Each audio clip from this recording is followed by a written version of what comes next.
Did I? Okay, good. Yeah, I did not expect to do that. I was like, okay, I'm going to start the stream, I'm going to go pee, and then we're going to get started. That was the plan, right? Start the stream, go pee, and I'll be right back. And then I was like, you know what, I'll get a drink. And I just kept getting distracted. Okay, we do have audio.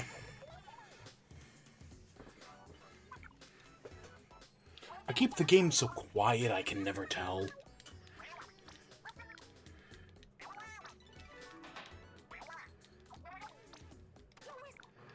Oh yeah, Splatfest time.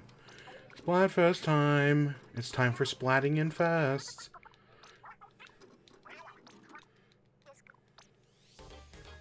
Drums, guitar, keyboard.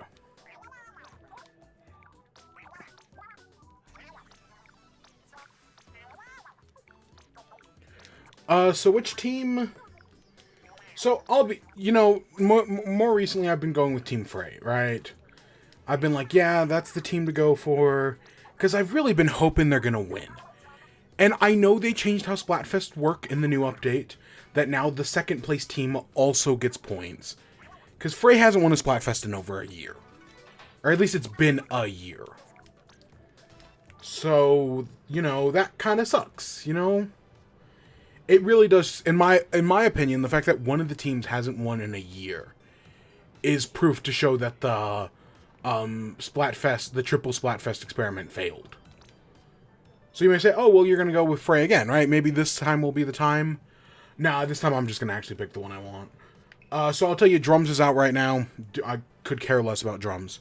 Outside of Whiplash, nah, who cares? Guitar's okay, you know. It's fine.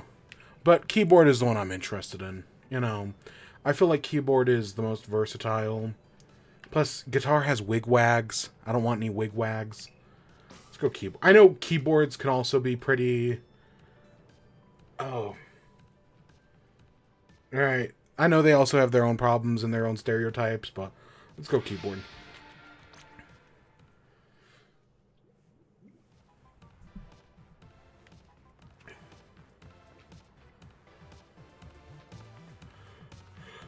I'm curious. It's going to be nice to see a Splatfest with those two again. It's been a while. So Marina's obviously on Team Keyboard. So I'm going to guess Pearl is on Team... Pearl... I mean, I guess Pearl would be drums. I don't know. I don't really think of Pearl as a drum player, but... I guess...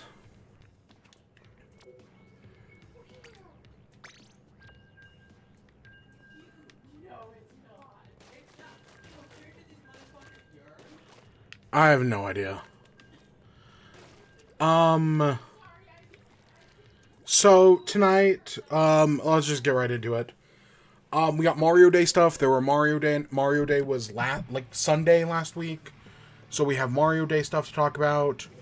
I real quickly want to talk about that Spider-Man thing, because I have a pretty hot take on that. I want to talk about Minecraft. We haven't talked about Minecraft in a while, and mostly because there hasn't been much to talk about. But I do want to talk about it this week because we kind of got a new thing we got a new thing that I actually care about. Let's put it like that. And then we got some foodstuffs, you know. It's everyone's favorite part of the show, foodstuffs. So I got two of those actually this week. And then I think we have Invincible. Yeah, we have an episode of Invincible, and I think that's it. So you know, it'll be a show. So let's start with Mario Day. So Mario Day was on Sunday last week, March 10th, right? And you know, it's something that I do like that Nintendo is like, oh yeah, you know, they see this Mario Day and they're like, we're actually, you know, gonna pay tribute to Mario. Because, like, the first nerdy fandom day I can think of was Star Wars Day, right? And Star Wars Day has, like, become a big thing now. But I like that Mario Day is also kind of becoming a thing, you know? I'm glad... Like, really... I really feel like since COVID, right? Since, what, the 35th anniversary, Nintendo has been taking Mario Day seriously. And it's basically just something they made up. But, you know, that's fine. I have no problem with that. If they want to do it, let them do it. So yeah, Mario Day this year, we got a few big announcements. Basically, a few big announcements. Some of this stuff I am convinced was going to be in that Nintendo Direct that eventually got delayed, canceled, turned... Because I'm still convinced that Direct was supposed to be a full Nintendo Direct. And then, all, like, the Xbox stuff happened and everything, and Nintendo just decided to make it a partner showcase. And I'm convinced all of this information was supposed to be in that Direct. And then Nintendo was like, oh, we'll just save it for Mario Day. It's not like anything's releasing anytime soon. So, we got some information on Paper Mario. Specifically that it's coming out May 23rd. Which, I want to point out, both of these release dates, both the Mario one and the Luigi's Mansion one, we'll talk about in a second, are both Thursdays. You know, Nintendo, I know a long time ago, and like during the Game Boy era, Nintendo released games on Sundays. But now, you know, nowadays Nintendo and most publishers release games on Fridays. Of course, there are early access games, right? Like games that are like, oh, well, if you pre-order it, you get early access. If you buy the deluxe edition, you get early access. And those usually come out on like Tuesdays or Mondays before the actual Friday release. But no, this one's coming out on May 23rd is a Thursday. And then the Luigi's Mansion one is also June 27th is a Thursday. I don't know if that means anything, because, again, Princess Peach, which comes out next week. I think it's next week. Princess Peach is coming out on a Friday. Mario vs. Donkey Kong came out on a Friday. So I don't know if this means anything, but it's something they've decided to do, so okay.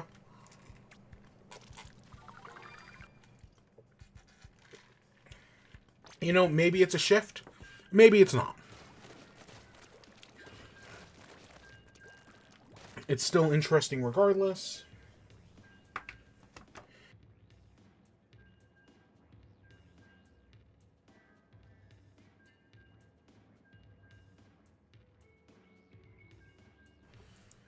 So, yeah. So, Paper Mario, they have said there are going to be new things in this Paper Mario Thousand Year Door remake.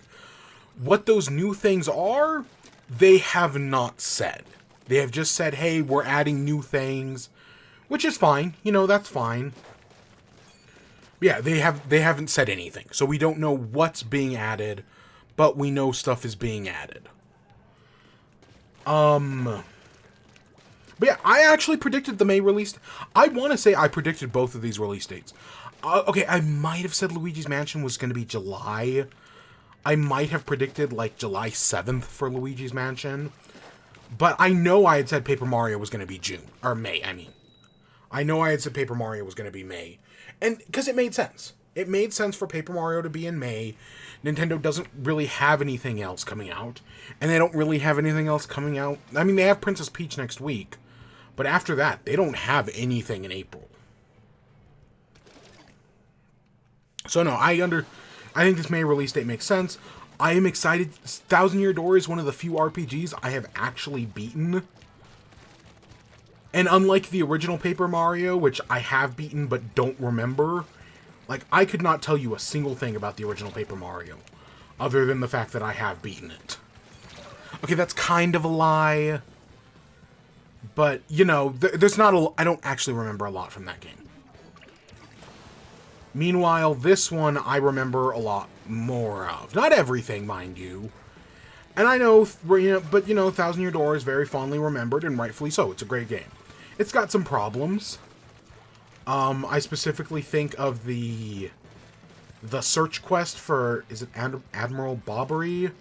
Near the end of the game. That's just fucking, ugh.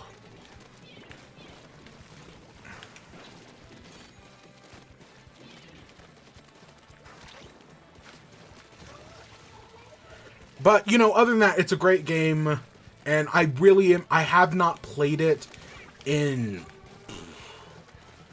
I don't want to say 15 years. It's probably closer to like 14 years. It's been a while. I would have to say like the one and only time I played it was like 2012. Or 2010, I mean. Somewhere's around there.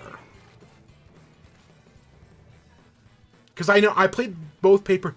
Because I played the original Paper Mario on, what, the Wii Virtual Console. And then I played Paper Mario The Thousand Year Door. I think I borrowed it from a friend. Because I don't have a copy anymore. So I must have borrowed it from a friend. Like most of my GameCube games. Because I didn't have a GameCube growing up. All my GameCube games I borrowed from a friend. Except for, like, Luigi's Mansion and Kirby's Air Ride. Yeah, that's about... I think those are the only two GameCube games I actually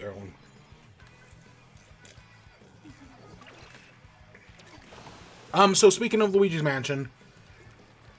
Luigi's Mansion 2 got a release date of June 27th. You know, it's pretty late into the month. We don't know if that game is getting any updates or not.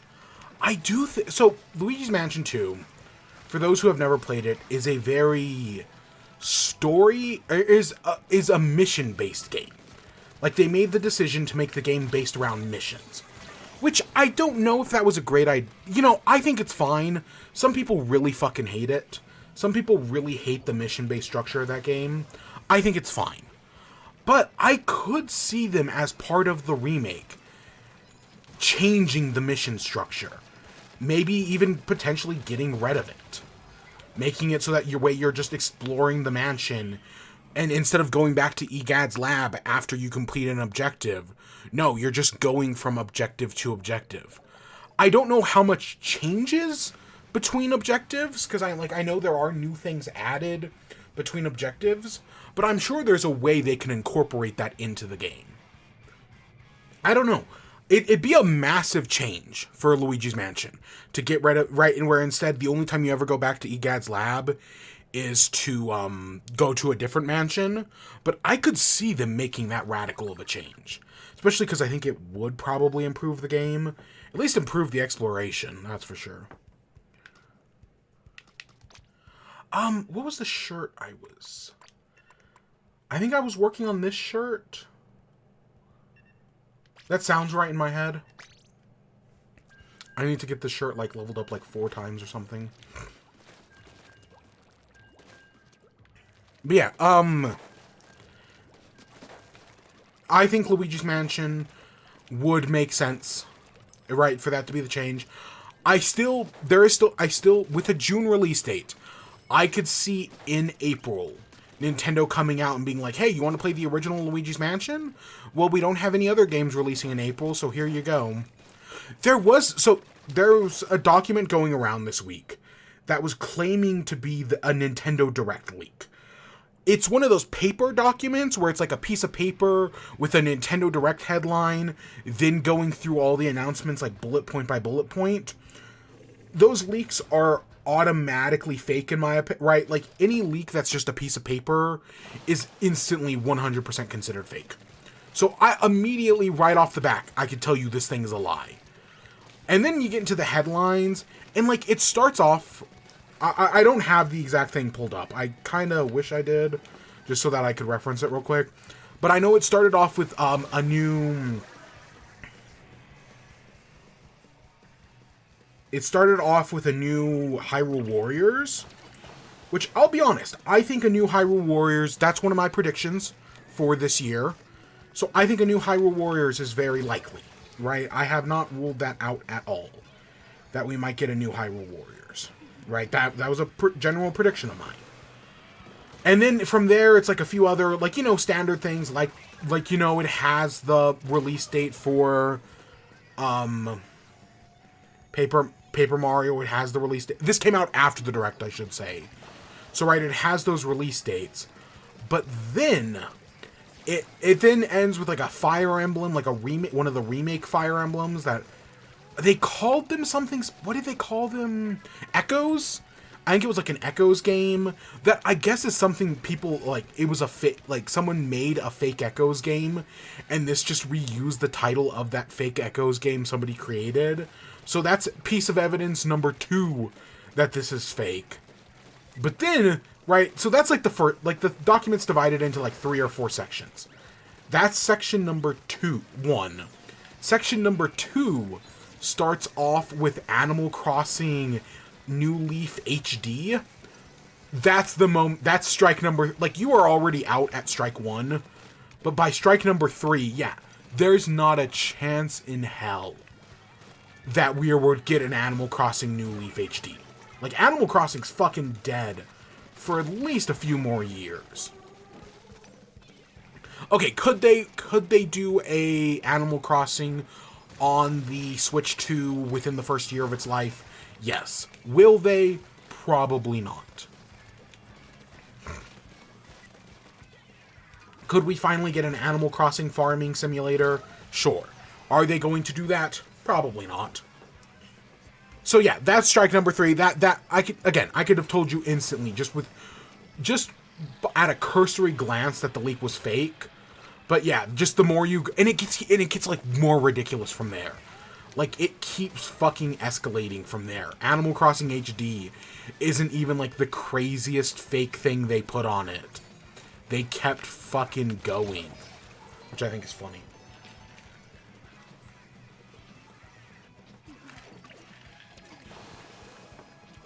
But yeah, so back to the actual real announcements that actually happened.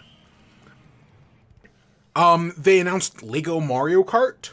So what I did to celebrate Mario Day was a bunch of the Mario Legos went on sale. And I had seen the Mario, the Mario Lego that's like the big, like, digital block Mario. And if you don't know, I've been in a bit of a Lego renaissance recently. Like, I've been big into Lego recently for, I don't know. I talked about it earlier, like, it's everything I like about puzzles, but it's more like tactile. Like, I feel more of a sense of completion from doing a Lego than I do a puzzle. So I've been into Legos. So I saw the Mario Legos, which I had been thinking about getting. But I was like, yeah, let's buy the Mario Lego. Sure, that'll be fun. So I did. And, it took me like, I don't know, like 30 minutes to do. And then I did a little bit of stomping around the course. And it was like, yeah, this is cute, right? It's nothing like special or anything. I definitely don't know if at like full price, because it's like, I want to say like $60 normally. And I got it for like half off. So I was like, at $60, I don't know if it's worth it at that price, but it's still, like, is it something I'm going to be like super obsessed with or anything? No. But, for like a fun little thing to do on like a Sunday, yeah, I enjoyed it. I had fun with it. And then I also bought the little Bowser car. And I was like, because it was also on sale, and I was like, yeah, sure, I'll buy, have a Bowser to go with my Mario. Sure, that'll be cute. And I'm going to put them on a shelf or something eventually, and hopefully it'll look nice. I don't know, the Mario with the black eyes is kind of creepy, but whatevs. So that was how I spent my Mario Day. But there had been a lot of rumors that line was coming to an end. And then they announced 3 new sets. They're doing the train. They're doing a mansion, I think. Like another Luigi's Mansion thing. And then they're doing another Princess Peach castle, because I see they already had one. But they're doing one that, like, more resembles, like, the Mario 64 Peach's castle. And, I think they look fine.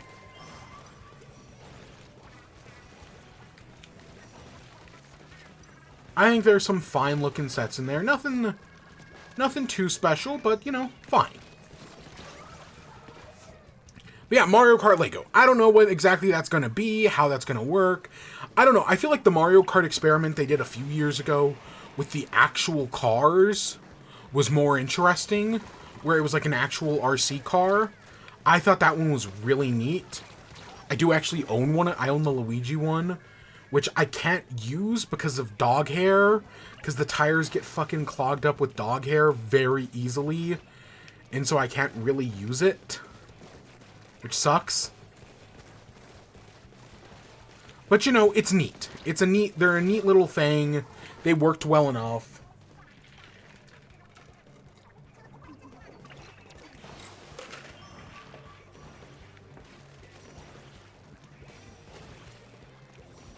Yeah, Lego Mario Kart. Oh, shit. I was a second too early. And then they announced some virtual Nintendo Switch Online stuff. Specifically Mario Golf, Mario Tennis, and Dr. Mario. 3 Game Boy, right, I think those are all Game Boy or Game Boy Color games. I don't know, one of them might be a Game Boy Advance game, but I want to say they're Game Boy and Game Boy Color. I don't know, I'll be honest, I've never really liked Dr. Mario. Like, I had Tetris growing up, right, on the Game Boy, and I liked Tetris way more than I did Dr. Mario. Yeah, Dr. Mario was just never my thing. Mario Golf and I know one of the Game Boy Mario Golfs is good. I just don't remember which one. I can't remember if it's the Game Boy Color one or maybe it's the Game Boy Advanced one. I don't know. I know one of them is fondly remembered. And then Mario Tennis I have no reference for whatsoever. Like, the only Mario Tennis games I ever played have been bad. Because I did not think the Switch Mario Tennis was that good. I did not think the Wii U Mario Tennis... The Wii U Mario Tennis was awful. But I didn't care for the Switch one either.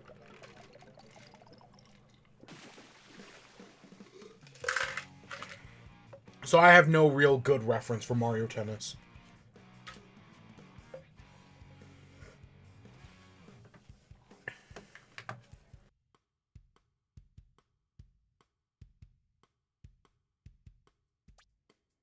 And then the final announcement was, hey, you know that Mario Brothers movie that, well, it got middling reviews from critics.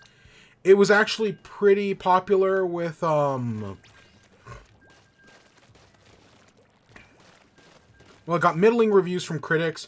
It was actually pretty popular with audiences, making like $1 billion+. Well, hey, guess what? That game is getting that movie's getting another one. They're making a Mario sequel in April of 2026. So that's, you know, a little over 2 years away. But, you know, it's an animated movie. Of course it's going to take some time.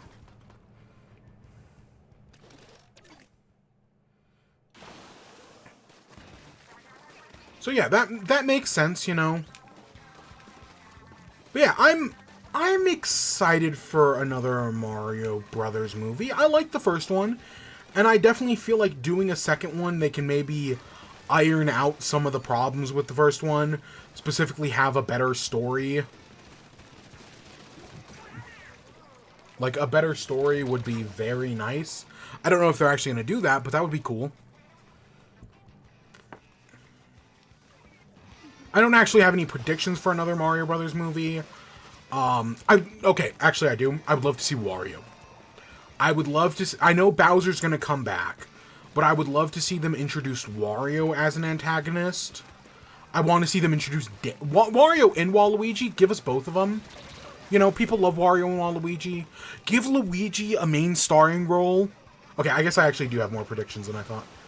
I want Luigi to have, like, a main role, right? Because he was basically relegated for most of the previous one. So give him some, like, actual, like, staying power, and introduce Daisy. Daisy's a fan favorite character. She's in the newest game. Fuck, give us some more time with, right? Give us Daisy. Go to Sahasra Land. Make that part of the plot. I do not want them to do Mario Galaxy. I say save Mario Galaxy for a third movie. I know they introduced Luma, right? And people really like that cute Luma. And you could bring it back as like a joke or like a post-credit scene introducing Rosalina. But I don't want...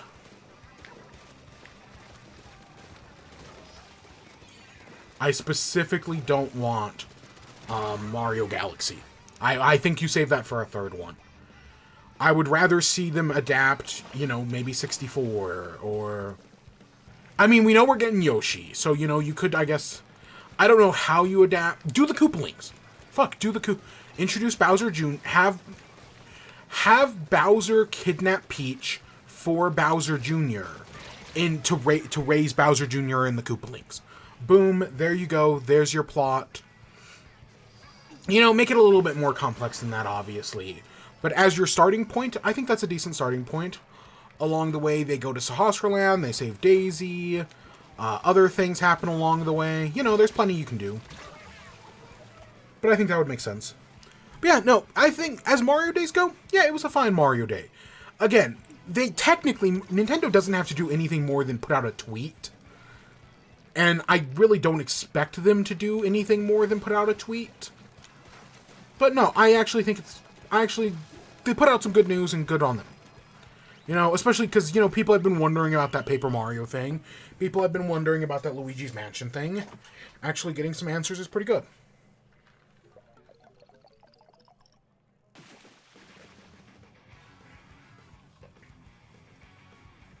So next up, so there was this Spider-Man thing.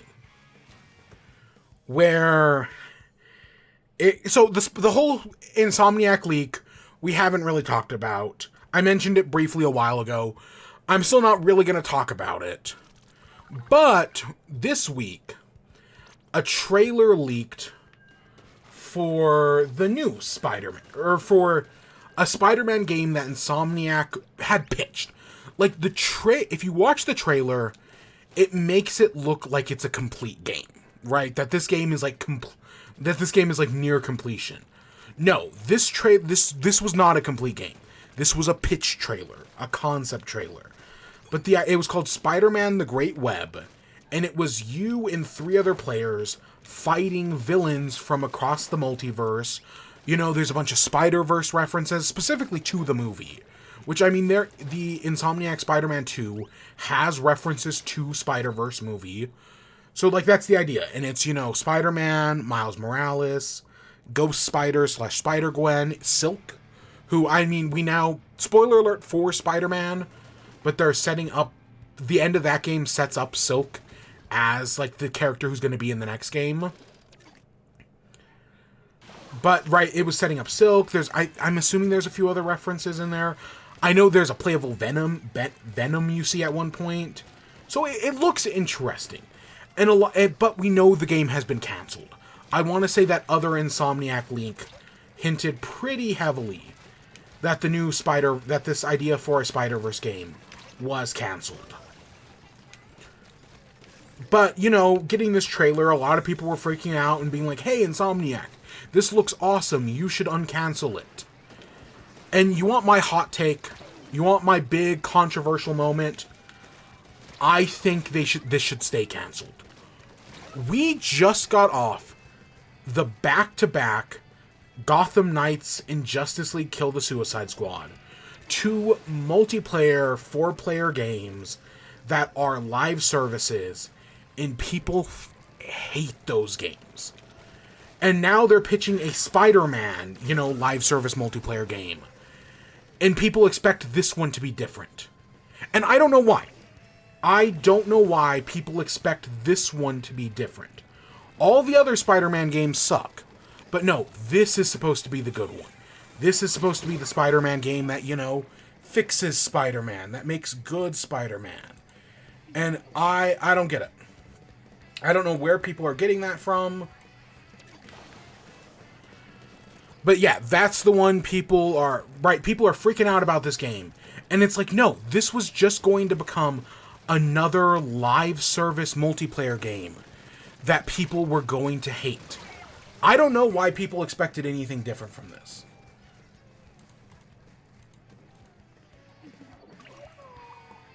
Right? I don't know why people expected something different. Because guess what?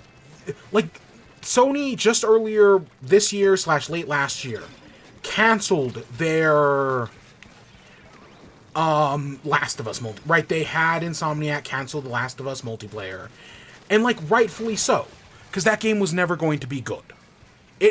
Let's just be honest, it was never going to be good. And while, you know, the Spider-Man looks cool, and it might have been fun for a little bit, it was just going to become another live service multiplayer game that people hated and it wasn't fun. And yeah, no, I have my expectations. I feel like that this is just going to be that this would have just become another terrible live service game that would have had, a battle pass and a skill tree. That, what else would I expect? Right? That's how this works. And people just aren't seeing it. And yes, a concept trailer is a cool concept. You are correct. But that's not what this would have turned into. This would not have turned into some cool multiplayer game where you could hang out with your friends and do some Spider-Man adventures.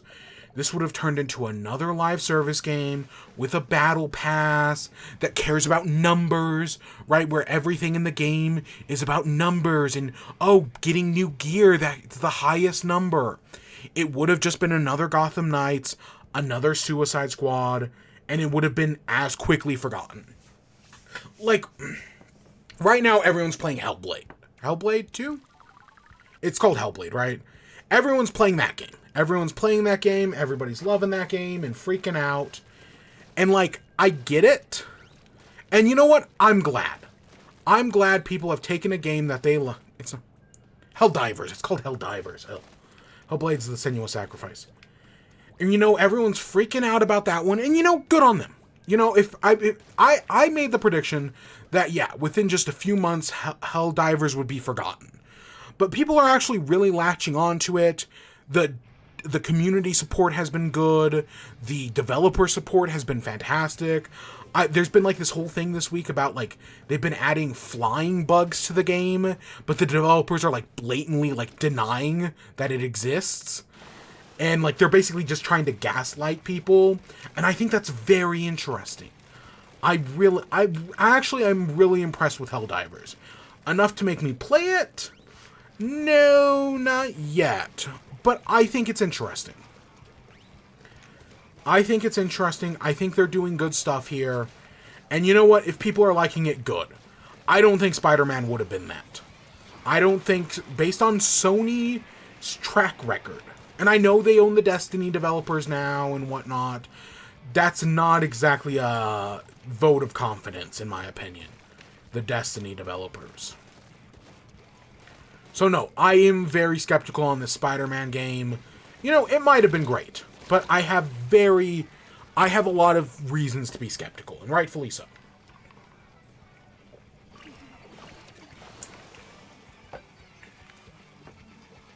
So next up, let's talk about Minecraft.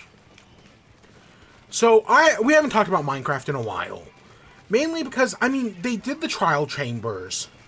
And, like, I think the trial chambers are a good idea. I think they add a lot of variety to the game that is needed. They focus more on the combat mechanics. I like their execution, where it changes difficulty based on, like, it spawns more enemies if there are more players in the dungeon, and that every player who, participates in the trial gets a reward, instead of all the players having to share one reward. I think that's a very good idea. So I think the execution of the trial rooms has been good. It's just, there hasn't been much to talk about. There have been a lot of stuff with wolves recently, which I do want to mention real quick.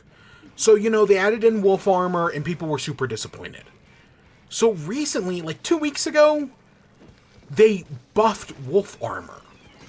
And honestly, I think it was a great idea. Before, wolf armor was basically just the equivalent of, like, horse armor. Where it was, I want to say it was like the equivalent of, like, diamond armor, where if you gave your wolf armor, it got diamond armor. So, it took less damage on hits, but, it was still basically a wolf. But people weren't happy with that, right? People thought that kind of sucked.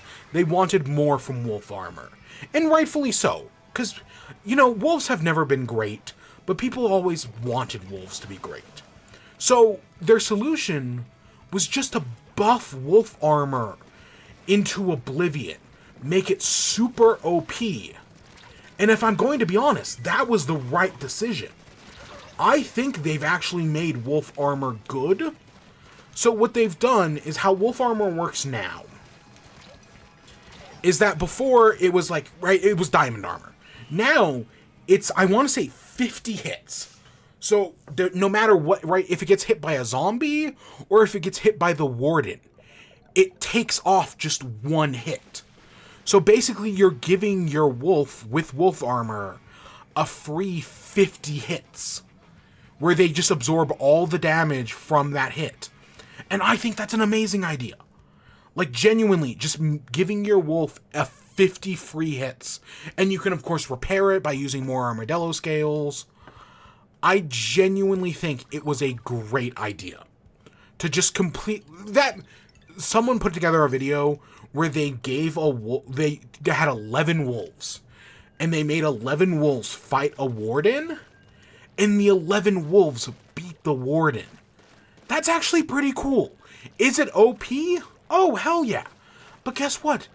Sometimes that's okay.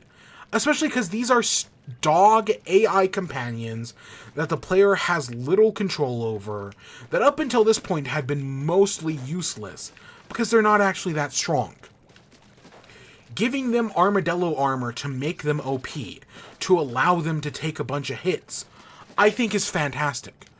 I genuinely think this was a great change. That definitely makes me, right, that makes me like the feature a lot more. Now that they've made it OP, I'm like, yeah, I kind of want to get wolf armor to, you know, support my wolf. I think this was a great idea. And then one of my things, since they, you know, announced the armadillo was going to win, I've been thinking, like, you know what they should do? They should do to wolves what they did to cats. Because, you know, they, at one point, they updated cats. So that way cats no longer, right, ocelots no longer turn into cats. Which, admittedly, I don't love that. I kind of wish you could still turn ocelots into cats, but because ocelots are entirely useless in the game nowadays. Like, they're literally as useful as, like, bats. But that's besides the point. I think the idea, though, is because there's, like, a bunch of different type of cats, right? That you can go into villages and you can find all the different types of cats. And that's cool. And I was like, they should do the same thing with dogs, right? They should add a bunch of different types of wolf, right? Because, you know, cats have, like, the calico, the orange cat, the Smee, the Great Pyrenees, or whatever. There's, I don't know cat names. Right? They added a bunch of different cats. Tuxedo cat. Ooh, who got this? Oh, okay. They added a bunch of different type of cats. Good idea. Genuinely good idea, in my opinion. So, you know, the hope was, I was like, they should do the same thing to dogs. And guess what? That's exactly what they did. My hope was always like, oh, you add in the husky, a German shepherd, a pit bull, a Dalmatian. And that's kind of what they did. But instead of doing them based on dog breeds, they're instead based on, like, wolf breeds. So, you know, you have, like, the standard wolves are still in there. But you've got, like, snow wolves. You've got, gray wolves. You've got African painted dogs, or painted wolves. Right? Like, that's one I would never expected. But I actually really love that, because painted dogs are actually pretty cool. So I think that's a great thing. No, I genuinely think there are some great additions here.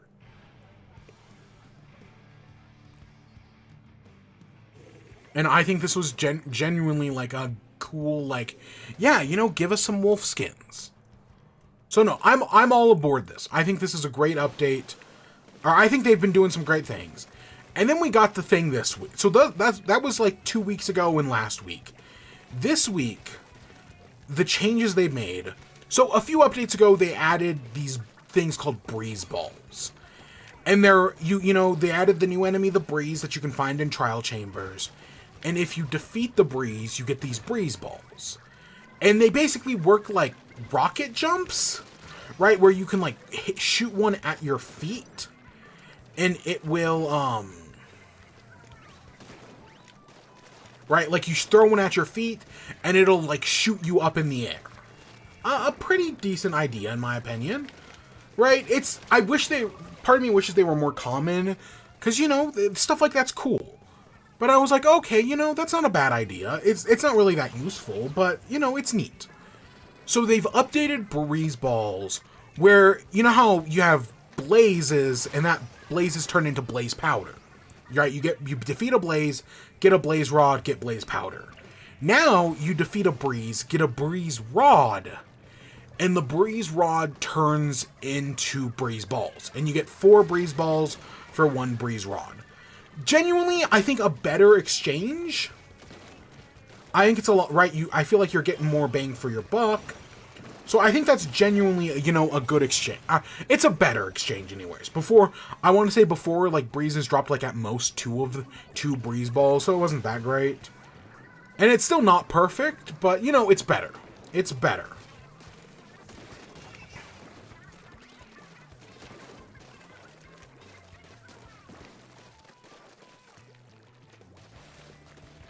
But now, so with the breeze balls, they've also added a new block to trial chambers. God, I can't actually remember what the fuck the block is called. It's not the headstone. It's the... Oh, what is it called? It's like the immovable totem, or the... It's got a special name. And it's like it's not like a perfectly like 16 by 16 block. It's one of those like smaller blocks, like a mob head, or what it reminds me the most of is the conduit. You know, the conduit that you can use in underwater ruins to do stuff? That's what it reminds me more of, if I'm being honest.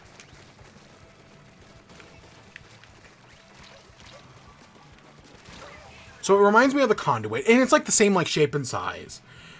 And you can place it down in the world, and I kind of hope it does something when you place it down. I don't know what it would do, but I hope it does something, because I think that would be more interesting than just having it be like a weird shaped block. But instead, you can combine this new item, right, this new block, with the breeze rod to make a mace. And how the mace works is the amount of damage it does increases based on how far you fall before attacking the enemy.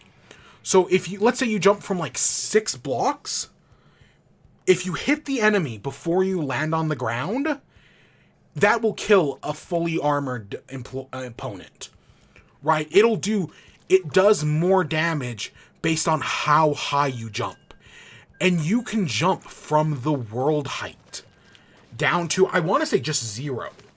You can jump from the world height to 0 and kill a warden.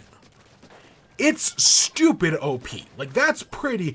Like, I don't know how often you're going to be in that scenario, but that feels very broken, and I love it.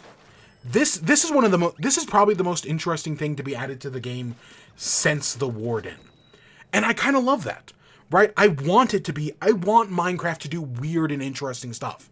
I don't care that it's OP. I don't care that it's broken. If it's fun. And this looks fun.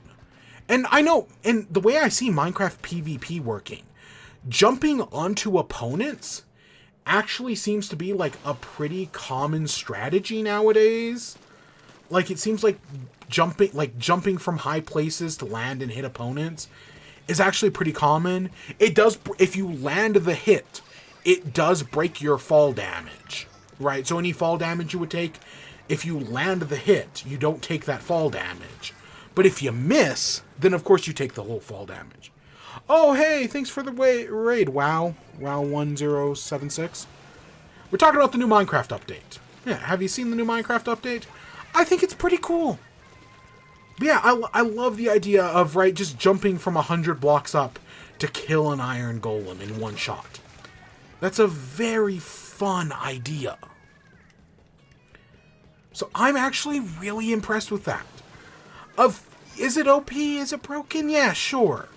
Is this gonna be the death of somebody in the next season of Last Life? Are we going to have red names jumping out of the sky to kill people in one hit? Yeah, but I think that's very fun. I think that would make for, you know, kind of like the fishing rod thing, where like they were using fishing rods to pull people high up in the air and drop them to their deaths, and that was very fun. I want to say that was season 3. I think the idea of them... Oh, shit. How did we not die there? the idea of them using these maces to drop out of the sky and just instantly kill people, it's broken, but that seems fun. And I don't know, Mojang cares too much about balance. When it comes to balancing the game, Mojang wants everything to be fair. They don't want anything to be too OP. That's why they keep nerfing netherite armor. Because, oh, it's too OP and you can't have it be too OP. Then it's not fun anymore. But, you know, sometimes things could just be OP to be OP. You know, sometimes being OP is fun. Having something in the game that's kind of broken is very fun. Right? Like the Warden is my other... I know people haven't liked Minecraft since all the stuff with 1.17 happened. Right? Because people loved the Nether update. The Nether update was super popular. And then they were like, oh, we're going to do Caves and Cliffs. And even though people had wanted Caves and Cliffs, since they broke it up into 2 updates, that just kind of... that made people turn on Mojang. But I still stand by the Warden was a fantastic addition. And the Warden is also, you know, pretty freaking... like, there's no reason to kill a Warden if you're ever playing the game. The Warden's pretty OP. But that's part of the fun of it. Right? You're not supposed to kill the Warden. The Warden is not an enemy to be defeated. It's an obstacle to be avoided. And I feel like some people miss that. But that's half the fun of it for me. I genuinely think the Warden in the Ancient City was a great addition.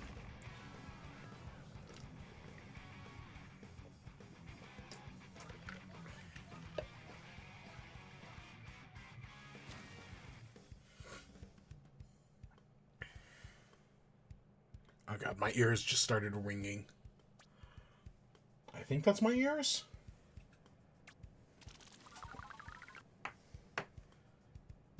Yeah, okay. Yeah, I think that was just my ears ringing. I don't know, I hope a water pipe didn't burst.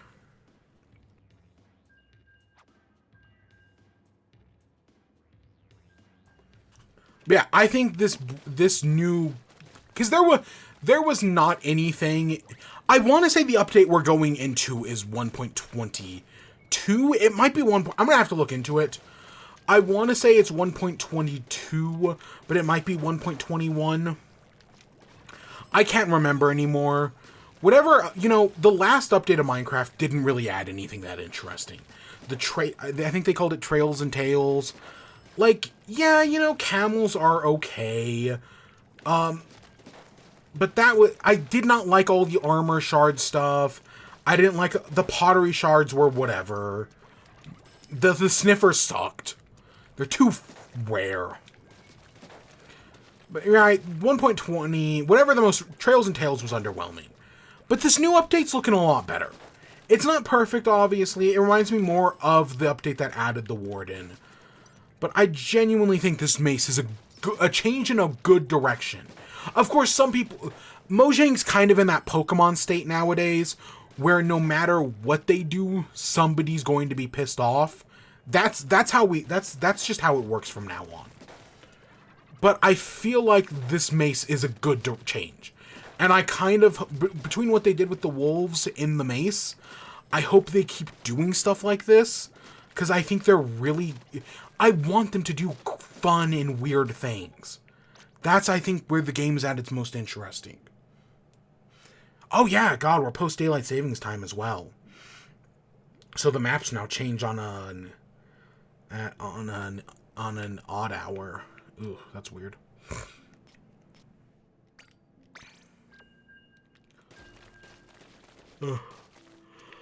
So yeah. I think that anything else in Minecraft? I don't know. We don't have a release date for this update. Usually Minecraft puts out an update in June and December. We didn't get a December update, which kind of sucked. But I'm going to guess they're going to aim for June. God, because we used to get 2 updates a year. Are we really now only getting 1 a year? That might be where we're at. Where we're only getting 1 update a year.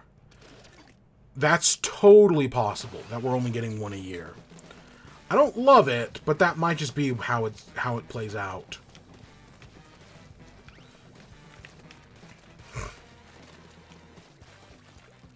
But no, most of the time I play Minecraft nowadays is whenever there's a new update.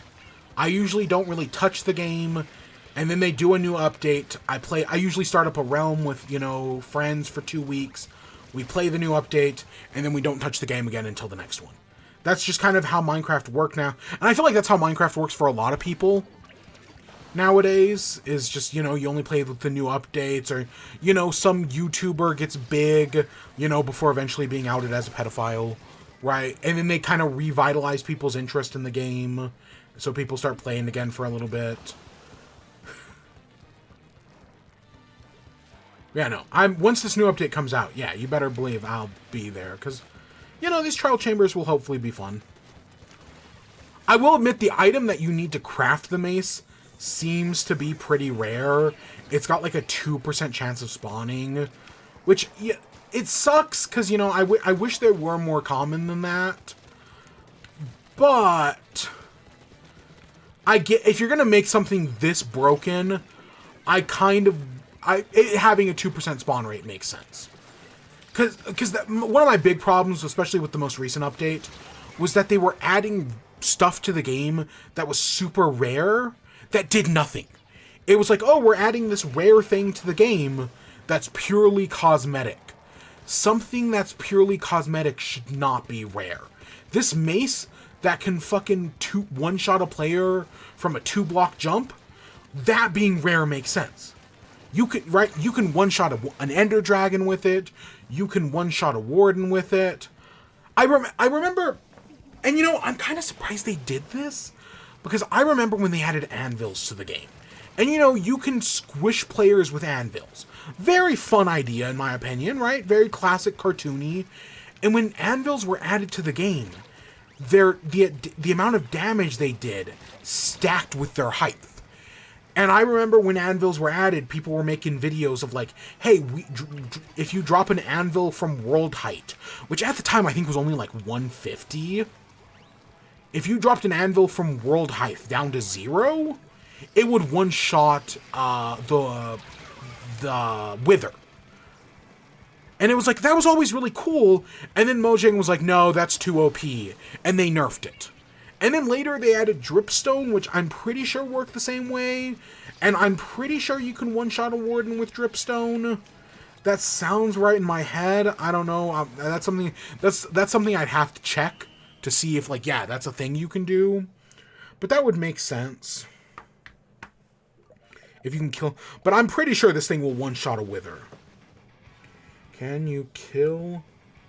I'm sure, Cam Man has a video on this. Kill a Warden with Dripstone.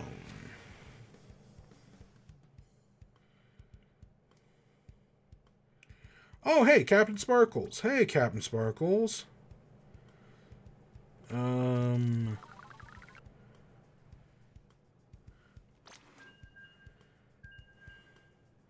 What does this video say? Lava, arrow...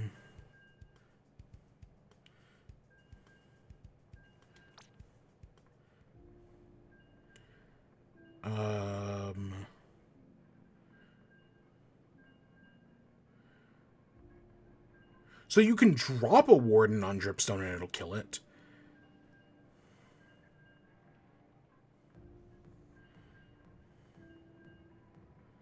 I don't know. I'm clearly too distracted to get my answer.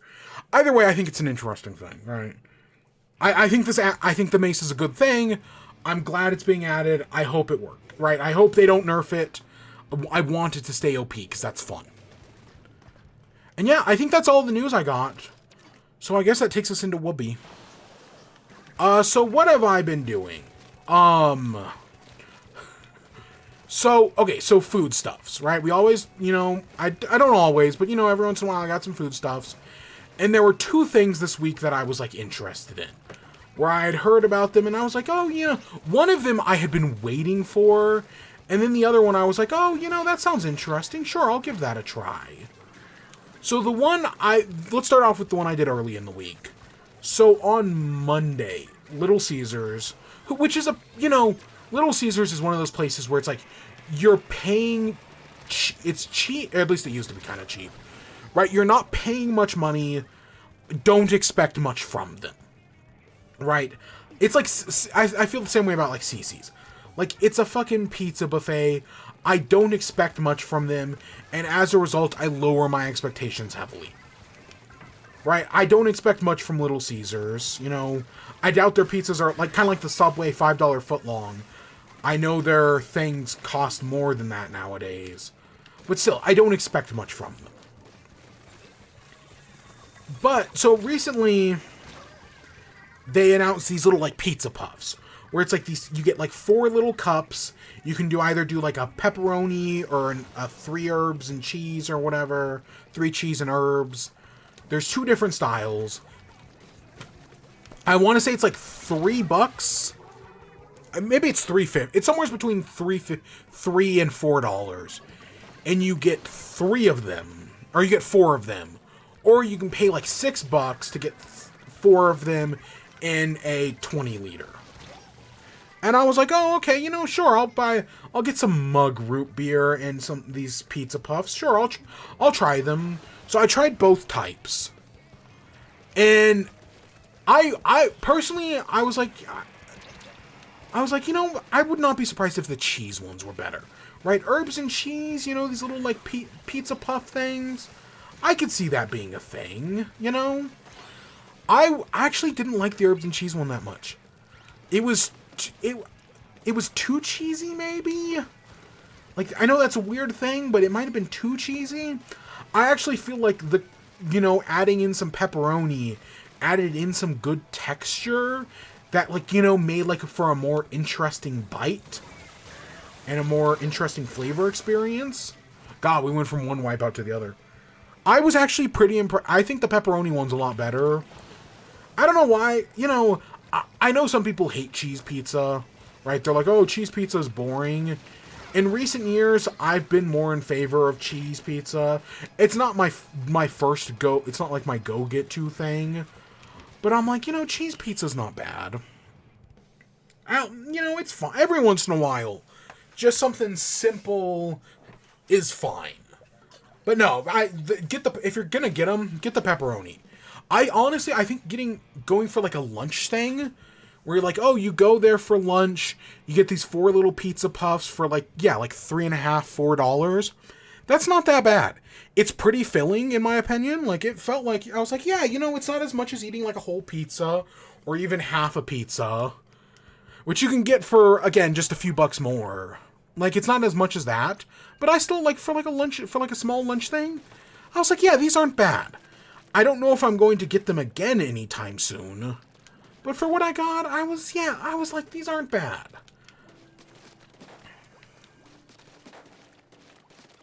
So yeah, color me impressed with Little Caesars thing. The other place I tried was, early in January, I was raving about Jack in the Box's Smash Burger. Right? Jack in the Box was testing out a Smash Burger. They were going to do it for like a week just to see people's reaction to it before then adding it as a menu item later in the year. And it sold out like instantly. Like, it was only on it was sold out in like 48 hours. Luckily, within those 48 hours, I did get to try one. And I actually thought it was pretty decent. I was like, you know what? This is actually pretty good. I had the double bacon one. And I was like, yeah, you know what? I think this is for like Jack in the Box's first new burger type in like 10 years, I was like, yeah, no, this is pretty good. I was like, a smash burger? It's not like when I think of a smash burger, I don't actually think of smash burger because we don't have a smash burger here. Instead, I think of Freddy's, right? Where it's like that real like crispy, thin patty. And I actually do like Freddy's enough, right there. I want to say McDonald's put out a report this week that was talking about how people don't want, like, new types of burgers. They instead just want bigger burgers or something like. It was something along those lines. Right? Because McDonald's put out a whole consumer report this week talking about, like, that people are more likely to dine in because they keep raising their prices, which of fucking course. But I was like, you know, right, it's not exactly your traditional smash burger, and I do like smash burgers. I know, right, bigger patties, but you know, I think there is an art to a thinner patty. Especially if you have a white grill dad. If you have a white grill dad who, you know, makes white grill dad burgers, try to get him on a smash burger kick. Because I feel like smash burgers are more conducive to the types of burgers white grill dads make. And I think they're actually, like, you know, like the one, like, you know, people always talk about how white people can't season food. And, like, yeah, white people can't season food. The one exception to that is usually steak. White people are usually pretty good at steak because you don't really, a good steak doesn't have to be, like, super well seasoned or anything. You can season a steak and you can get great things out of seasoned steak. But a steak does not have to be well seasoned for it to work well. And that's kind of smash burgers. Like, I feel like a good smash burger doesn't actually need to be like that well seasoned or right. Like, you can have, like, a well done burger isn't exactly great, but a well done smash burger is kind of expected. Get your white grill dad to make smash burgers. That you'll have to trick them into it, obviously, because, you know, white grill dads only know how to make white grill dad things. But if you can, I actually think it'll work out. Boom, there's my fucking life hack. But no, I was actually pretty impressed with that. So, right, I had been waiting for them to bring back their smash burger. They said they were going to do it in February. Never happened. Because I have not been to Jack in the Box since the last time I had their smash burger, specifically because I was waiting for them to bring it back. Because Jack in the Box used to be like, Jack in the Box was staple college food for me, and in many ways it still kind of is. I know they're trash, but I kind of love them anyways. So I had been waiting. And finally this week, I actually saw it on the app before they actually, because they made the announcement today, but last night, I was like, oh, you know, I was like, okay, you know, just worked a 12-hour shift. Fuck, I want something. You know, let's check Jack in the Box. Maybe they brought them back. Sure enough, they had. So yeah, I tried the smash burger, and guess what? I still think it's pretty good. I still think it, yeah, no, I still think it's one of the better things Jack in the Box has. Would it convert someone who hates Jack in the Box to like Jack in the Box? Probably not. But I don't think there's anything that would do that, because, you know, Jack in the Box isn't that kind of restaurant. Like, they know what their niche is, and they just stick to it. But I like it. My one problem with it, though, is it's just too fucking expensive.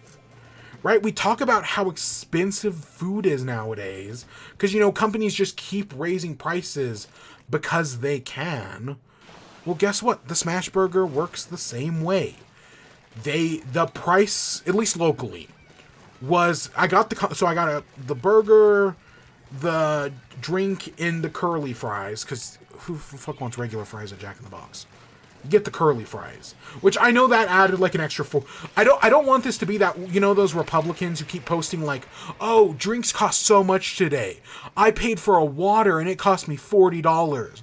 And then you see the receipt and it's like a $2 water and like $40 of whiskey. Right? I'll admit, yes, I paid the extra like 40 cents for curly fries. But guess what? It still was like $13. Just the burger by itself. It might have even been more. It was probably closer to 14. Just the burger by itself is like the double. I'm specifically talking the double. Is, I want to say, like $10. The single is $8. It's a fucking expensive burger. I think it's one of the better things Jack in the Box has. Doesn't change the fact that it's a pretty fucking expensive burger. And like Jack in the Box used to be the cheap restaurant.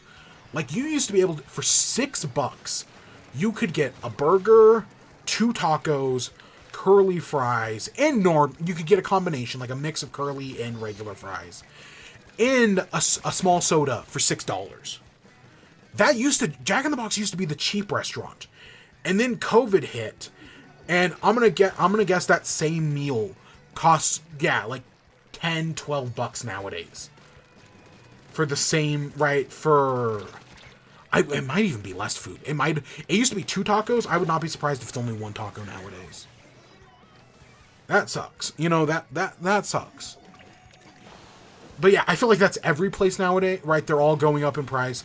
There's a reason more people want to eat at home, and I know I should be. I really only go to these places for their weird specialty foods nowadays. Like, I don't... Yeah, yeah, like, the only... Well, the real exception to that is, like, Wendy's and Macca's. Macca's because I love the High C Orange. And Wendy's because I like Wendy's. Like, I have not been to a Taco Bell in years. Unless it's for some weird, like, food thing they're trying. And, like, I know they added their crispy chicken cantina menu or whatever this week as well. When we're talking about strange food stuffs. I have zero interest in their, like, crispy chicken cantina menu. So, no, that's not gonna... we're not gonna be talking about that next week. I have zero interest in that. But, yeah, I thought the Jack in the Box burger was good. What else? Anything else we got to talk about? So, last week or 2 weeks ago, I talked about Mario vs. Donkey Kong. And I was like, okay, I beat the game in about 4 hours. Then I went back and got a gold star on every level. And was working on the on the extra levels. Like, after you beat the game, for having so many stars, you get extra levels. And then, but I also saw there was, like, the plus worlds. And I was like, oh, there's a plus world. Oh, yeah, I'll get to working on that. I did not realize that the plus worlds double the length of the game. Right? Like, I had been working on the extra world. I didn't realize, like, there's an entire, like, the game's length basically doubles. Because there's, like, an entire set of levels where you have to play the game. But instead of collecting mini Marios at the end of the goal, every level basically becomes an escort mission where you're guiding the mini Marios through the level. And it was really well done, in my opinion. I actually think I like the extra levels more than I like the main levels. I actually think guiding the mini Marios through, like, these puzzle levels, where, you know, you have to use them to collect presents, or you have to avoid enemies with them. I know they are escort missions, and some of them do suck. Sometimes the mini Marios are very stupid, and, you know, they get stuck, they get killed by enemies very easily. Yes, sometimes they do suck. And I went into the extra levels with, like, 50 lives. I think I had completed all the extra levels with, like, 6. So I lost probably over 50 lives on the extra levels. They are doing the plus levels, right? Because it's basically 8 more worlds. But I was really impressed with those levels. I actually think guiding the mini Marios is way more fun. I think that it's a good dynamic, because every level in the game is normally like 2 levels, right? Where you do the first part of the level, then you find a key to open a door, and then you do the second half of the level where you just have to get to the goal. Whereas the extra levels are just one section. It's just one section where you guide the mini Mario to the goal. And I actually feel like because they're only one level, the level design is usually tighter. Like, it's usually, like, better. I think I actually like the level design more. It's definitely a little bit more challenging.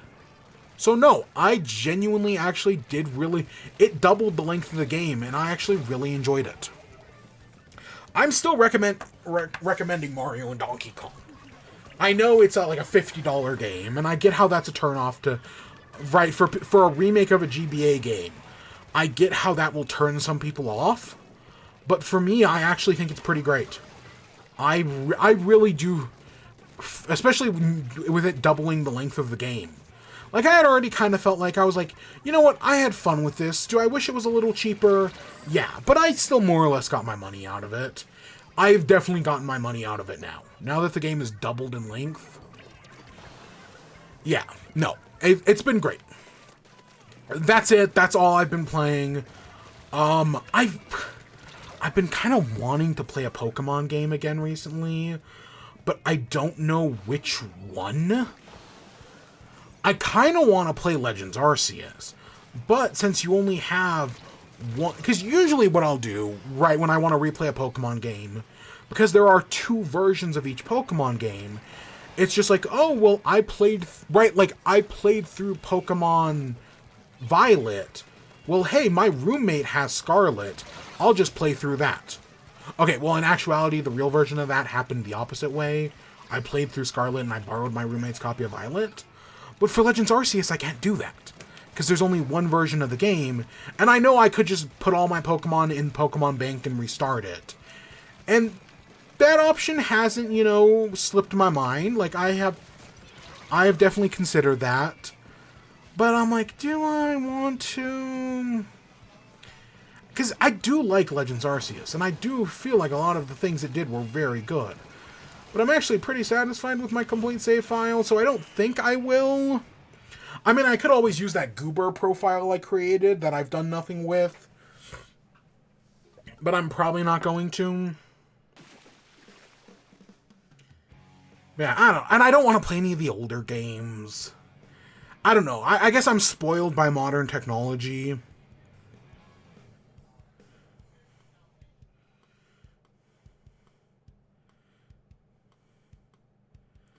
But yeah, I know. I don't want to play any of the older games. Especially anything before Gen 2, like Gen 1 or 2. I could do Let's Go Pikachu. I played Let's Go Eevee, and my roommate has Pikachu. I could play that one.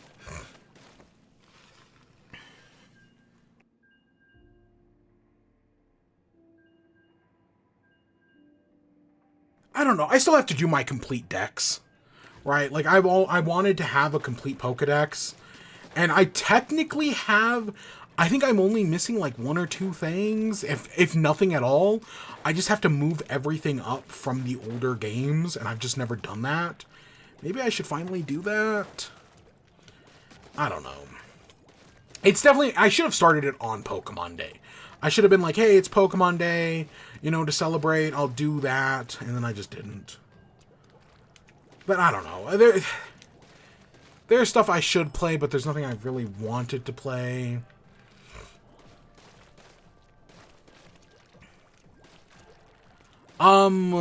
So the only other thing I've done, I didn't see any movies this week. I did want to see, is it Love Lies Bleeding? The new Kristen Stewart one, I've heard fantastic things about. So I do want to see that at some point. I just don't know when. Instead, I'm probably going to go see that new Ghostbusters, which, I don't know. I'm going to hear what Greg Miller has to say about it. And, if Greg Miller gives it a clean bill of... I think Greg Miller saw it last night. So I'm sure he'll put out something eventually if he hasn't already. And if he gives it a clean bill of health, then I'll go see it. If not, then whatever. But I am excited for Godzilla vs. Kong. That's in like 2 weeks. Oh boy, am I excited for that. It's going to be so stupid. And I'm so ready for it. Oh, the Oscars happened? I don't care. I'll be honest, I don't fucking... Who gives a shit about the Oscars anymore? Like, I used to just do them for bets, right? I used to do an Oscar drinking game. I used to play bests on who was going to win. And then COVID happened, and it was just like, oh, I don't care anymore. And I haven't cared since. I did not watch them. I saw the It's Just Ken thing. That was funny, I feel like they did a good job. Because it's a joke song. But of the two big joke songs we had last year, it was definitely the better one. Don't get me wrong. I think Peaches is a funny enough joke. It works well within the context of the movie, but it's a very one-note joke. Let's be honest here. It's a very one-note joke, where I feel like I'm Just Ken is doing a lot more. And of course, I didn't want it to win the Oscar. Like, Billie Eilish's song is amazing. But as a joke song goes, yeah, have fucking fun with it. Do a fucking tribute to Madonna. It's Madonna. Or no, Marilyn Monroe, I mean. Do a Marilyn Monroe tribute. Have fucking candelabras. They got Simu Lee and all the other 3 guys whose names I always forget. Specifically the one guy who was in Secret Invasion. Right? They had them come up on stage as well to be part of the performance, which is not something they had to do, but I'm glad they did. We got the La La Land reunion we always wanted. No, it was fun. It was fun. I enjoyed it. And other than that, I did not give a shit about the Oscars. Oh, wow, John Cena was naked, and somehow that became a giant conspiracy theory thing. God, Republicans are so fucking weird. Like, they're in a cult, and their weird cult-like rituals involve everybody else being in a cult. Oh my god, the whole Sydney Sweeney thing, fucking wild. Like, the fucking trad wife people are all of a sudden freaking out over this one, are blaming liberals for putting down women with big boobs. The fucking trad wife people. Like, oh my god.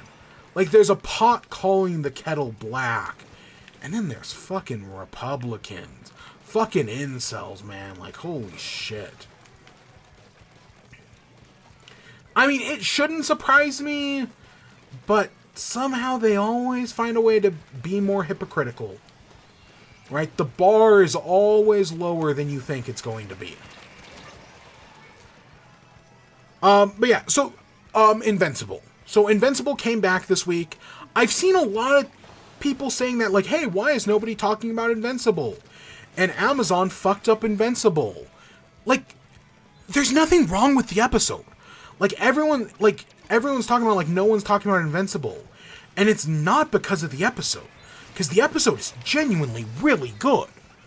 No, it's people are blaming Amazon for, like, their release date. Because, you know, they split up the season into 2 parts. And so people are mad about that. Which, okay, so there's 2 takes I've seen on the people breaking it up. The first take, which is the one I like more because it's more... It puts them in a better light.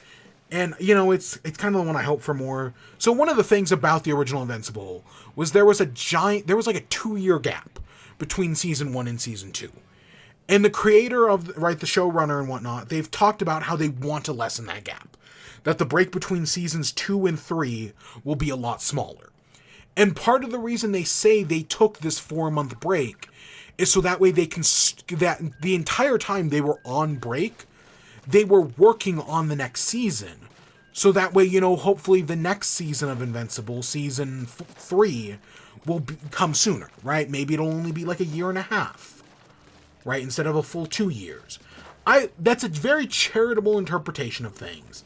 But I do hope that's true. And then there's the realist point, right? That's the optimistic point of view of things. The realist point of view is that Amazon intentionally split up the show into 2 parts. So that way people would, you know, get a free subscription to Amazon Prime, get that free trial, watch the first 4 episodes, then continue to pay for Amazon Prime for the next 4 months until the next 4 episodes come out. And you know what? I 100%... I think both of these ideas can be true at the same time. That the showrunners genuinely want to lessen the gap between seasons, while Amazon wants to make more money. Because, you know, even though Jeff Bezos is about to become a trillionaire, we've got to have more money. So yeah, I think both of those things are true. It's, you know, it sucks. This is just a lot of the modern film industry as well. Like, I'm excited for the new Percy Jackson, because it got renewed for a 2nd season. That 2nd season isn't happening for another, like, 2 to 3 years. I really wish that the show had, right, I wish they had just greenlit 2 seasons right off the bat. And then had been working while the first season was airing. The 2nd season was in the process of filming. But instead, now we're going to have to wait another 2 fucking years. And then after that season airs, we're going to have to wait another 2 fucking years. And Stranger Things isn't coming out for another, like, 3 years. Like, they've got another 9 months of filming, I want to say, Millie Bobby Brown said. Like, fuck, man, TV... Like, that's the one nice thing about cable, is at least cable could get shit done. You ordered 60 episodes of a show. You got fucking 60 episodes. Nowadays, we can barely do fucking 8. And it takes 2 years between 8 episode seasons. Back in the cable days, they could have knocked out fucking 16 episodes in a weekend. Like, holy shit, man. Okay, a weekend's being very liberal on that front. But yeah, it's. But okay, so the actual episode. So right, we have Mark returning from space, right, with his brother, and the mom takes the brother in and is like, oh, we're gonna take care of him for now. Cecil, of course, wants to take the kid, and they're like, no. Right, a big theme of this season and the next season as well, probably, is going to be Mark turning on Cecil. Right, like there's still a ball that needs to be dropped with something. Again, I will say, for people who haven't heard me talk about Invincible before, which is probably all of you, I've read the comics. Years ago, I started reading the comics at the recommendation of Comic Drake, because he said it was his favorite series, and I trust Comic Drake's opinions. And I read, like, the first 70 issues, and then when Season 1 aired, 2+ years ago, I was like, okay, I'm finally going to finish the comics. And I did. And guess what? They're really good. I do highly recommend them. But so I know what's going to happen. And so, I know what's going to happen to this kid and everything. But yeah, Mark's not trusting Cecil as much anymore, which, yeah, of course that had to happen. We're finally getting a payoff to the Mars thing, right? The Mars thing was set up in, episode, 3. And it was just kind of one of those things that's like, oh, it's building in the background. It's going to pay off eventually. Hey, they introduced Shapesmith. That's going to pay off eventually. And here we are, finally, episode 5 of the second season. And they're finally paying it off. And then, of course, we're getting the stuff with the Guardians of the Globe, or with the people who remain behind. And so they have to deal with the Lizard League, Duplicate, Shrinking Ray, and Rexplode. I know how this all plays out. I remember how Duplicate dies in the comics. I want to say it's in this exact scenario. Right? I want to say that's the same. I do not remember how Shrinking Ray dies in the comics, because Shrinking Ray's a guy in the comics. I cannot remember how they die. The way they did it here in the show, fucking brutal. Because there's always been that thing about, oh, well, why doesn't Ant-Man crawl up Thanos' butt and turn into a giant and kill him? And this show just took that premise and was like, okay, what if, they climbed in his mouth and grew? And no, it doesn't kill them. Instead, they get, crushed to death inside them. And it's fucking brutal, man. Holy shit. It's honestly one of the most brutal scenes since, the season 1 premiere, where, where Omni-Man kills the Guardians of the Globe. I would say, yeah, it's either that or the train thing. Holy shit. So that really impressed me. So that, it's well done. It's uncomfortable. And then, I know stuff's gonna happen with Rex later on. I do really like how they handle Rex in this episode.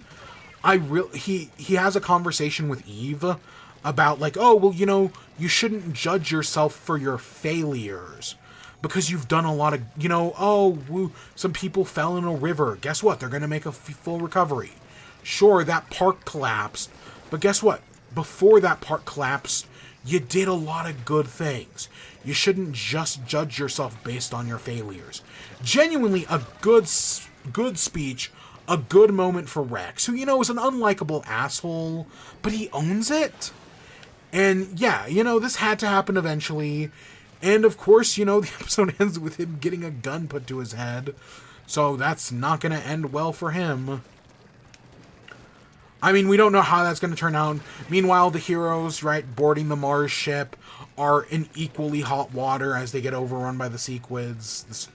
Yes, I think they're called Sequids.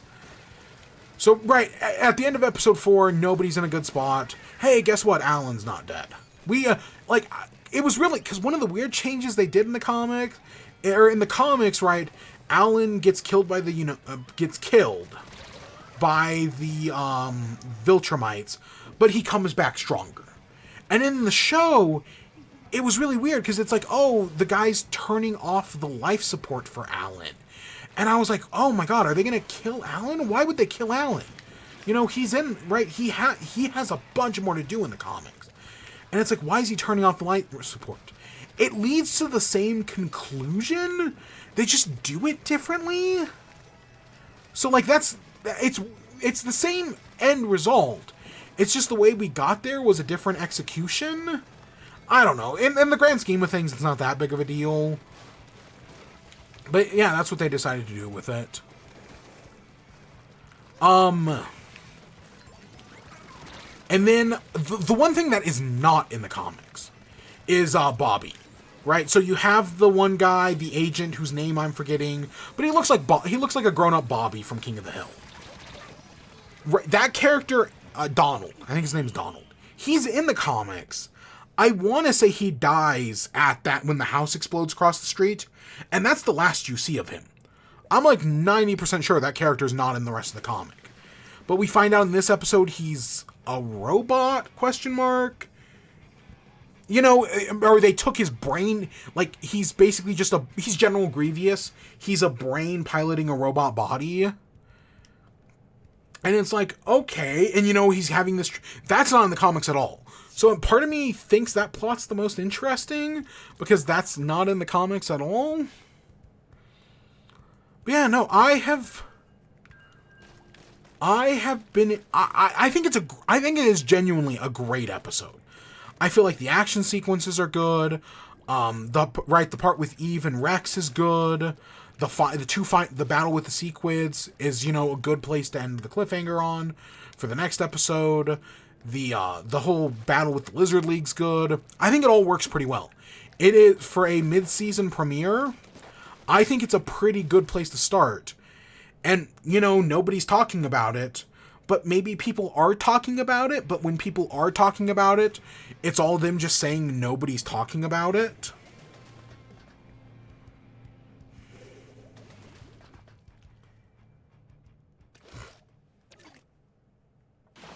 So yeah, I think it's a good, you know, of course I'm going to, alright, I've read the comics, of course, right, you know, usually that would make me biased to dislike it.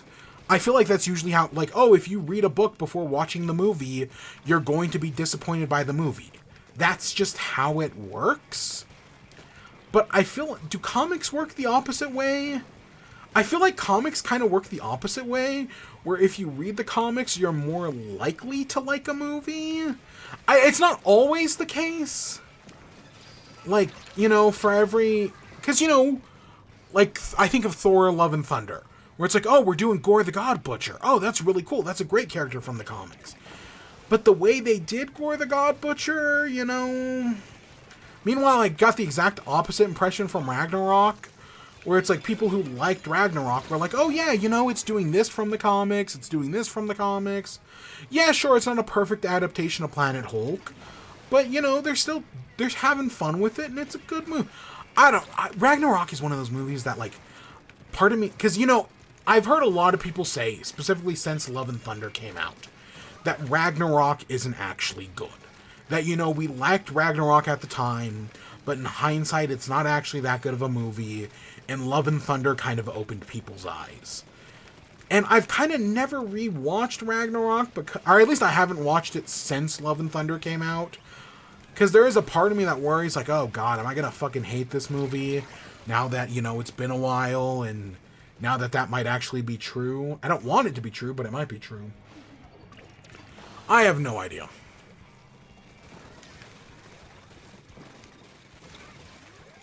I know DC, you know, I'm you know, never mind my comic comparison. That's a bad comparison. Because I think of, like, DC Comics, and I read DC Comics. I read DC more than I do Marvel.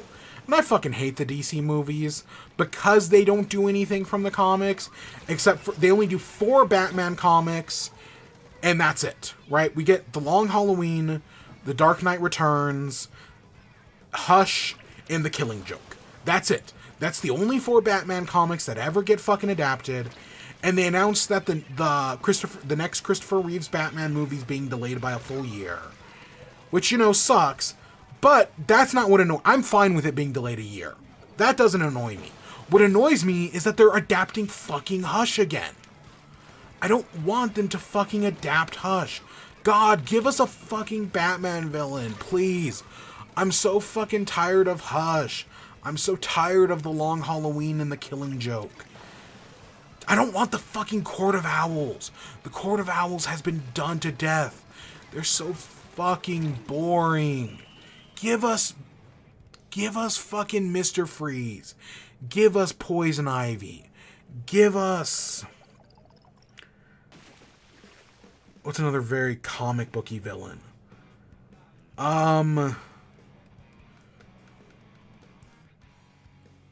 Give us, Firefly. Oh, wait, they did, and you fucking canceled it. Okay, Firefly is not the best example there. I'm gonna say the Mad Hatter, for lack of a better example. I don't know. Honestly, the best Mad Hatter adaptation is the villain from Megamind. Right? The villain from Megamind and the Mad Hatter basically have the same, like, character motivation. They're incels. Like, that's their whole thing.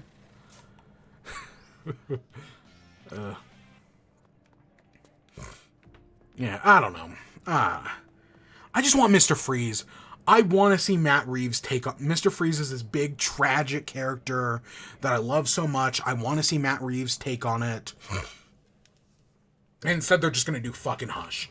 And in the James Gunn Batman movies, just going to do fucking The Court of Owls. Who cares? God, I fucking hate... And I want Matt Reeves to do Mr. Freeze because I know he will do it well. That's the thing. I know he will do a great job at it. Yeah. Okay, I've been rambling for too long. Invincible was good. Go watch it. So I guess that takes us to the outro. Do I have anything for the outro? Oh, we got a badge from...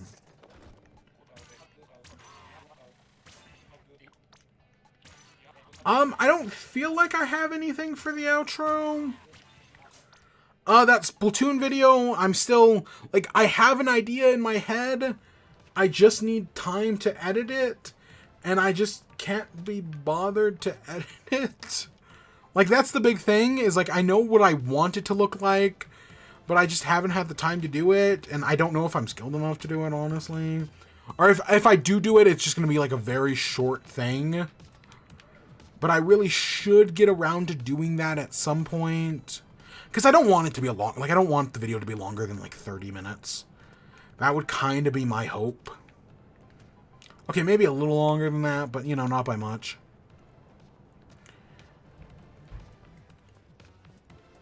Yeah, no, definitely no longer than, like, an hour. But I do have to do that at some point. So I've got that. Oh, did we go in here? And yeah, I don't really have any other ideas for games to play. Right? Like, nothing's... like, that Princess Peach game comes out next week, and I have, like, zero interest in playing that.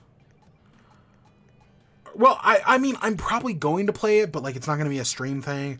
I honestly don't have any idea for what we're going to do on stream anytime soon. Like, I definitely think we can do Luigi's Mansion before the new one comes out. Like, I'd love to sit down and do Luigi's Mansion. I'd love to do all 3 games. But I don't have a way to record the Wii. Because I can't record the Wii to play the first Luigi's Mansion. So that's kind of off the picture. The 3DS emulators all got shut down, so that's out of the picture as well. Yeah, we can't do that anymore. Because that fucking got taken down when the Switch emulator got taken down. The whole Yuzu thing. So we can't do that. We can't do Luigi's Mansion 1.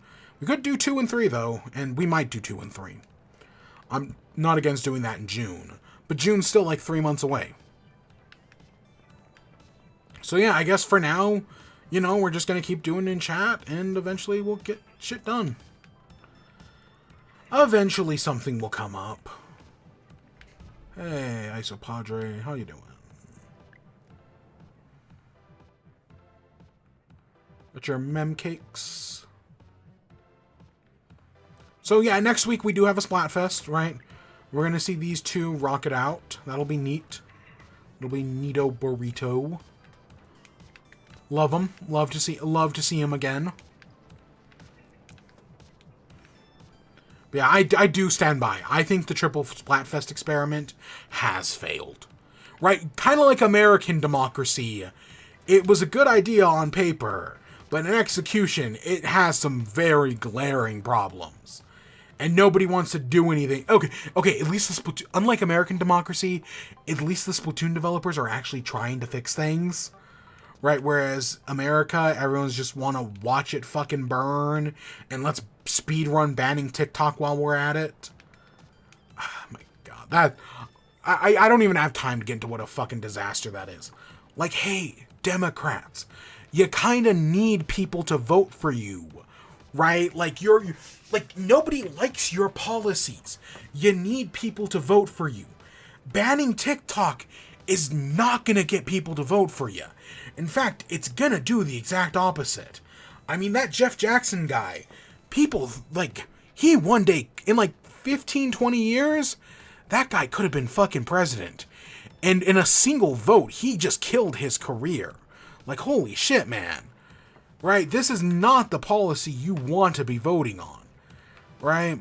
Like, if we were doing, like, a full, like, privacy thing that affected all social media companies and limited what data they could take and what data they could sell, I would be fully on board with that. That's a fantastic idea. We should do that right now, actually. But no, instead we're just going to ban this one app because fucking my Chinas, right? Even though, like, that's not how any of this is working right now. God, these fucking... Ugh, they're all idiots. All idiots, but... So I have no idea what we're doing from here. I've got no game ideas. Fuck. Is there a Starfield update coming out soon? I kind of want to... I've been thinking about playing more Starfield. Okay. There is a book I read this week. We're not going to talk about it this week. But I was looking up... I was going through Audible looking for stuff. And I saw there's a book, Geekarella. Which is, Cinderella... but at Comic-Con. It's Cinderella, but, instead of going to the ball, she goes to Comic-Con. It's a book that kind of drives me crazy.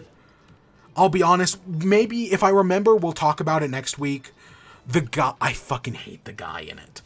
But the show that is a parody combination, it's a parody of, even though in the universe, Star Trek as a show exists and gets referenced multiple times.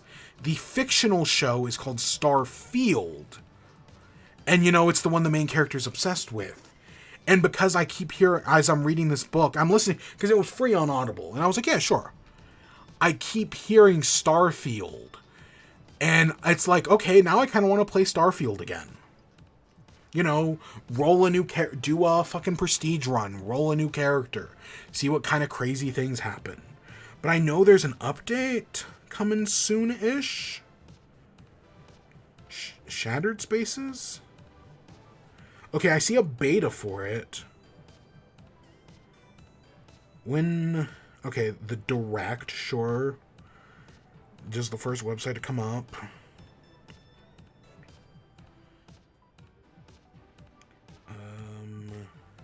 Oh, there was a whole thing about Bethesda. Like, the next Fallout game isn't coming for, like, another, like...